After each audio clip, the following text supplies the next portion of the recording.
Ici, la nature a repris ses droits, sauf sur cette petite partie du terrain de 160 mètres carrés.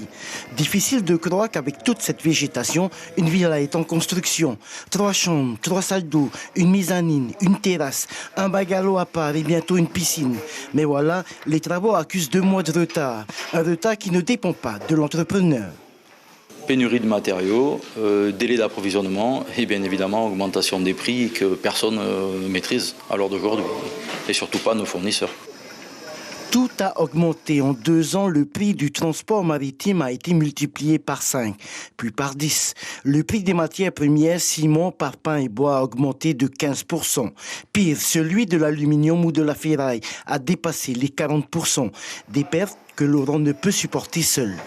Pas attendre la finalité pour annoncer ça aux clients qui se retrouvent donc pénalisés.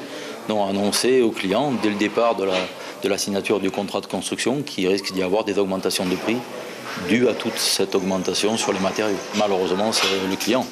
C'est pas l'entreprise qui va prendre ça en charge. Dernier chantier pour Laurent dans la construction. Pour éviter de fermer sa société, il est obligé de se reconvertir. Je resterai dans le secteur du bâtiment et de la construction, mais uniquement en rénovation. Ce qui me permettra de faire de la rénovation en temps réel avec la marchandise actuelle et avec les prix actuels. La rénovation, mais pas seulement. Ici, sur la promenade de Mutouta, sa société s'est occupée du revêtement au sol.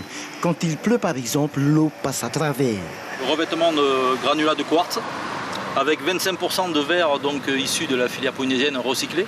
Revêtement drainant avec 80 litres secondes par mètre carré d'absorption. Donc aucun entretien et l'eau ne reste pas. Du verre intégré dans le revêtement, mais pas n'importe lequel, celui d'une société de Bora Bora. Laurent souhaite ainsi mettre en avant l'aspect écologique et local. Autre avantage, il permet de baisser de 4% le coût des fournitures.